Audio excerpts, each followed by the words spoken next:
What's up? What's up? Um, I would have went live stream, but I got a stuffy nose, and I'll probably sneeze, and I didn't want to do that live. Yeah, so we're gonna do it old school, low tech, old school. All right, so hay fever. That's what's happening in Japan. Hay fever. It's kind of like the what do you call it? I don't know, hazing. I don't. So if you've been here long enough in Japan, you'll probably get hay fever. Hay fever is just like pollen getting all up in your nose and it's running and you get itchy eyes. I guess there's other symptoms, but for me, runny nose, my eyes don't itch so much. But then my ears, like when I was little, I had an ear infection. So like every time I get a cold or cold-like symptoms, my ear pops. So I can't blow my nose because it like. But yeah, hay fever. Um, my landlord company sent me a letter today. So I've been in this apartment for 2 years. Yeah, and I'm gonna renew. I wanted to move because I still don't got my super fast internet, and I'm paying exorbitant prices just to have Wi-Fi and all that. But I like the space. Like, I got all this space to do stuff.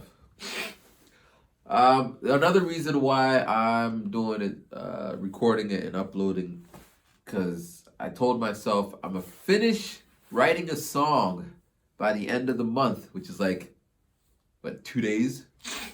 I make a lot of songs. I start them, I get inspired, and then I just kind of move on to the next. And I said, you know what, I got to put it out there. You got to get into the flow. Now, I could always fall back on, I did the 365, so I'm capable of putting out something every day. But like everything, if you stop doing it, you kind of lose the rhythm. So I was working out, like I might have mentioned before, and then I stopped, and now it's like super hard for me to get back into it. So I'm doing it like every day. I try to. And then even if I can't do my full set, just I do 3 sets of XYZ. So just one set, you got to do something. What else? I signed an NDA paper, non-disclosure agreement for a project, for a job that I was hired to do, which is big. That means I'm stepping up in the world of music and all that. But I can't tell you much about it. Just I signed the NDA, and I didn't get the money yet, but I signed the paperwork, so there's a paper trail. So that's kind of cool. It is doing the things that I've been doing. As long as y'all know me, watch the channel, making music, freestyling, writing raps. To get paid for that, it's like icing on the cake. Although this cake was a little bitter because, if I'm just freestyling for myself, it's always perfect. Like I drop raps on your head, you fall down and you're living, not dead. You heard what I said, you living, not dead. You said it twice. I said it twice because that's just, yeah. And I'm good. I'm happy. I like it. But when you're working for a client, they're like, you know what? We don't like the theme of death in your rap. But I said I'm not dead. It's like anti. Well, you got to change that. And you just got to keep doing it because that's how it is. So it was a learning process. It's a learning process for me because I like it. I like doing this kind of work, and I want more work of this caliber. Yeah. What else? I turned 40 in 2 months, March, April. Well, 3 months because it's still February, but in 2 months I will be 40, and I'm like so geeked about it because I've more or less been living the life that I want to live, doing the things I want to do. I found peace, or I found meaning in the job, or I found myself, or maybe I didn't find anything, but I have come to enjoy the things I do. I like teaching. I like just learning new things. Currently, I'm all in the iOS beat making apps. Beatmaker, Cubase's. If you name it, I probably bought it. And I'm just there's not so many. Like they do come out, but there's a kind of finite number that exists. And in particular, I'm really interested in modular beat making apps like Drumbo.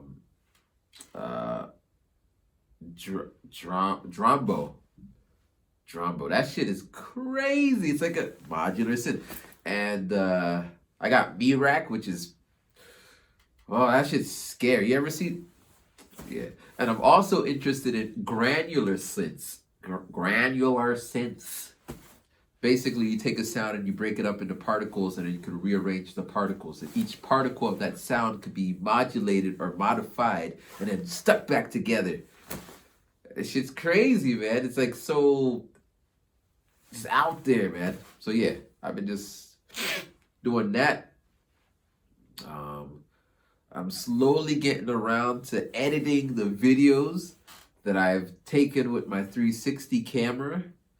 That's a learning process. The way I've been doing it, I would take the video, I would send it to the iPad, then I would export it to the computer, then I would open it up in Final Cut. But I had a setting on Final Cut that was making a proxy of the files. So these are already big files, like a 30 gig file, and Final Cut is making another proxy in the background. And then my computer be like, we're out of space. The next thing you know, I'm deleting stuff, which is so dangerous for me because I don't label things the right way. So I see an empty folder. I don't got time to open it up to see what's inside of it. So I just delete because it's backed up somewhere, but it's backed up somewhere as a no-name folder, which I can't tell you how many things I lost. But yeah. But I found out you could disable that. So then your 30 gigabyte file stays 30-ish. So now I can kind of, and I started to edit on the iPad. I just did a project about 20 minutes ago. Just all from the iPad. So yeah. What else? I should have led with this one, but it is where it is. Well, actually, I started reading a book called, or I finished it. It's called Loser Think by the dude who makes Dilbert, the cartoon that probably none of us ever watched or really cared about in the newspaper.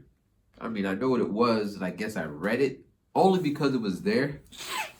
It was getting all stuffy. But I read it because I thought it was about how not to think like a loser. Because sometimes we all think that way, right? But it was more on a political slant. He decided to be a, what do you call it, pundit or political, kind of like, what's his face? George Clooney. All of a sudden, he's all about the politics and stuff. I don't really follow politics like that. But his thing was blah, blah, blah. Anyway, so it really got me thinking about the way I think, the way we think. That was the purpose of the book, right? Something like, what's something? That's the other thing, man. If I don't talk about it, I can't remember what I read, and then I'll just kind of, it doesn't leave your head. It just kind of goes where it goes. It's still there. But stuff like, he said this. He said, being right and being wrong is the same feeling. Like, wrap your head around that. Feeling like you're right and feeling like you're wrong is the same feeling. had to think about. A lot of the stuff he said, I've never thought of it that way. A lot of it is counter to how I've been. Like, here's what he said. Okay. If you are talking to someone and they do something to you, you should say something like this. Okay, then prove it then. That was my default setting. Anytime someone did something or we're in a disagreement, all right, then prove it then. Because if I say I could rap, you're like, then rap, then I would rap. If I say I'm going to jump off this tree limb, I'm going to climb the tree. So I make sure I don't say those things, because whatever I say, I'm going to do. And if you put me in that position, I got to do it. A lot of people just be talking to talk, but he was saying it's pointless to do those kind of things. It's not productive. Productive. That makes sense. Or asking someone, why didn't you do it earlier? Why didn't you tell me before? Not productive. They didn't tell you. Move on. He talked about forgiveness. Well, he didn't say forgiveness in those words, but forgiveness is what I came up with, or it came to my mind.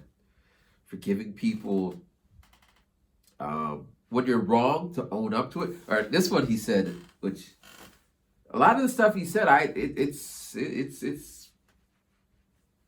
but we shouldn't.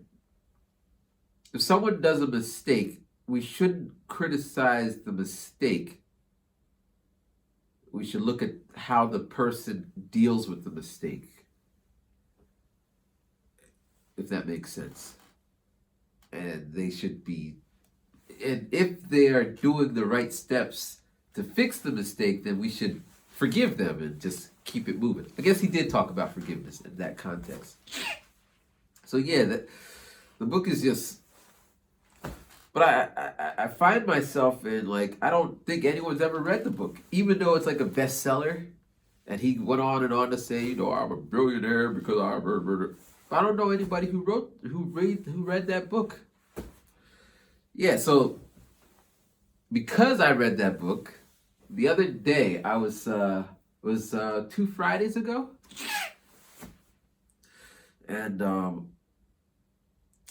I woke up. It was payday, so I woke up at 12 because I get paid right at 11:59, 12 a.m. And I bought some of my apps, and then I went to bed, and then I woke up like 6 o'clock, whatever. And I thought to myself, there's no one like me. Like, this kind of narrative just kept replaying. Because for the most part, I wake up, go to work, and then come home, wake up, go to work. I don't talk to anyone. I talk to my students. Maybe I talk to the teacher, talk to the convenience store staff. But there's no one to bounce my ideas off of. So I make an echo chamber within my own head. And if I start off with those kind of thoughts, they just keep bouncing back. And they're like, you're right, Matthew. No one accepts you for who you are. You're a loser. Now, I never say I'm a loser. But you're not worthy. There's something wrong with you. Like, these thoughts start piling up in my head. And on this particular day, by the time I came back home, I was angry. Like, I was just, and these are the times, like, if you ever emailed me with some, hey, how you doing? And you get hit with a, why are you asking me how I'm doing? I'm in one of those states. But because I read the book, I kind of was aware that I was aware of, this is on some meta shit. I was aware of my awareness of where I was. And it was enlightening, or it was like, you gotta snap the hell out of that. So I just snapped. I was thinking about it today, it's kind of like this. In general, I'm filled with some positive juice. I'm all positive and shit. But it kind of just decreases. And then I guess naturally I have an ability to kind of get back to where I was. But it's a slow process. Took some time. And, I'm not one to really ask for help on this kind of thing. My family wasn't like that. We don't do therapy and stuff. So you ain't gonna see any post of me posted up on any social media saying I feel. Now, more power to the people who can't do that, because you never know who's out there. But and the reason I'm going through all this is just to say that, yeah, I'm human, and sometimes it sucks. But what always has helped me is to read books, work on something, output, stay away from drugs and alcohol, and think of when you go to bed as a reset. So when you go to bed, you wake up, reset, start again, fresh start. So yeah. So now I'm back to where I am, and yeah. All right. Is there anything else? Kind of along those lines, I started working on music, as I started this video off with, and so I'm starting. I also started another book. Seth Godin, he's my dude. He says the same stuff in every book he writes, but he's one of the reasons why I went to business school. One of the reasons why I started my meetup group. One of the reasons why blah blah blah blah. Like, his words affect me. They might not affect you, but I'm sure there's someone out there who touches you in the way you like to be touched. Intellectually, okay? But yeah, so I started just writing. So the first song that I'm writing is about what I just talked about. And it's a theme that's kind of reoccurring in all my music. But yeah. So anyway, I want to end this video right here, 17 minutes and 23 seconds, so I can get onto it with my music. It's going to be released. There's no rush. So it's going to be released when it's released, but I'm looking for like next week in March. And yeah. I think maybe tomorrow I might stream, or maybe sometime next week. I might stream when I drop the thing. I don't know. When you see it, you see it. That's all we can say. But anyway, thank you guys for watching. It was a long video of me talking about stuff.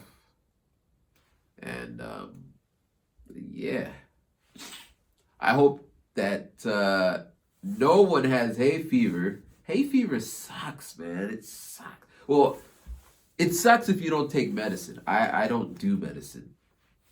I need to be like dying, like physically pain. I can't sleep, dying for me to even consider taking medicine. A runny nose is not medicine worthy for me. Unfortunately, I live in Japan, so maybe 99% of the people will get hay fever. And it's different for everyone, I guess. I'm not in pain. But when people see me, like, oh, are you okay? Oh, if I wasn't okay, I promise you, I would be at home. There was no reason for me to take my not okay body to go to work. Like, it's an inconvenience. Because basically, when this happens to me, I stick all these tissues in my nose, right? And I just walk around with nose tissue all day in the house. I can't do that as I'm teaching, even with the mask. Yo, the other day I was doing speeches for my students, right? Or they were doing speeches. I'm just listening. My nose is running. I got my mask on, and my nose starts dripping, drippity drip drip, and it's 50 minutes. So I'm just sitting there, and the kids are giving her their little presentations. One by one, there's about 40 kids, and I can feel the liquid in your nose, the nose water, dripping down, drip, drip, drip, drip, drip, drip, drip, drip, till it dripped out of my mask and onto the desk. Like, I was like, oh shit! Like, and then that's gross. Not painful, just gross. But yeah. But anyway, thank you for watching, and look for a new video. I'm doing this crazy thing where I got my iPad and I'm like walking out and about making beats in real time. Shit's crazy. It's on the other channel, Messy Pro. But be safe, take care, and talk to you guys when I talk to you. Peace.